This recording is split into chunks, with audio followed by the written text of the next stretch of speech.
Conf Cooperative di Agrigento, tramite il presidente Lillo Sardo, si è rivolta al prefetto di Agrigento, ai sindaci dei comuni della provincia di Agrigento, alla protezione civile e al direttore generale dell'azienda sanitaria provinciale di Agrigento nel merito delle difficoltà che incombono su diverse cooperative sociali impegnate nella gestione dei servizi sociosanitari ed educativi nell'attuale periodo di emergenza provocato dal coronavirus. Ascoltiamo in proposito lo stesso Lillo Sardo.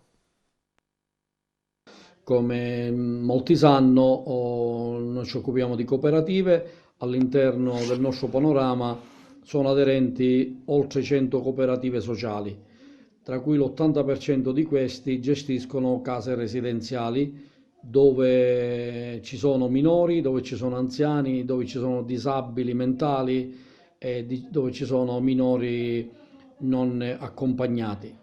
Naturalmente l'appello perché l'abbiamo fatto? Perché questo Covid-19 sta dando, diciamo, che dire anche a noi, anche in Sicilia, voi sapete che i numeri avanzano. Ci sono 3 case di riposo già in Sicilia dove c'è infezione, sono a Messina, a Villafrati e a Troina, per cui noi vorremmo scongiurare che anche nelle nostre case di riposo possano succedere tali fenomeni, perché chiaramente la moria sarebbe eccezionale.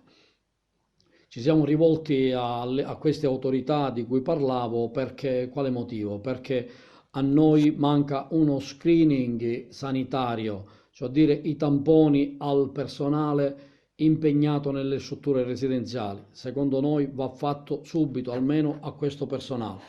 Seconda cosa, noi abbiamo cercato di reperire i dispositivi di protezione individuale di tutto il personale sanitario e ci è venuto molto difficile. Anche attraverso la nostra organizzazione a livello nazionale abbiamo cercato di reperire queste misure, ma c'è stato molto difficile, tranne in qualche piccolo caso. Ci siamo rivolti a tantissime altre società, associazioni, ma è difficilissimo reperirle. Altra cosa ancora è che noi all'interno di queste case abbiamo sia in convenzione sia in assunzione delle figure come gli infermieri professionali. E a causa del reclutamento da parte delle strutture sanitarie nazionali, il 90% di queste persone se ne sono andate, per cui le nostre strutture sono rimaste prive di assistenza infermeristica. E questa è l'altra cosa grave che è successo all'interno delle case.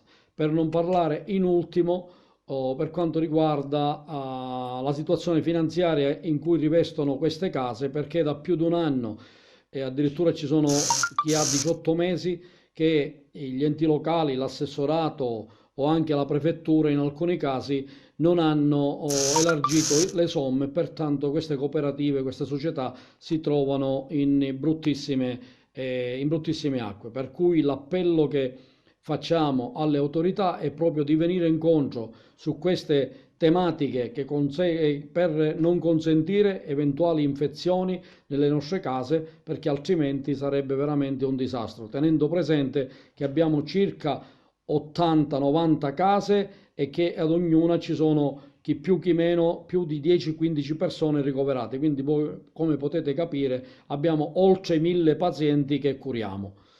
Io ringrazio tutti coloro che si adopereranno per queste cooperative, per queste aziende, affinché possiamo scongiurare queste problematiche del Covid-19 nelle nostre strutture.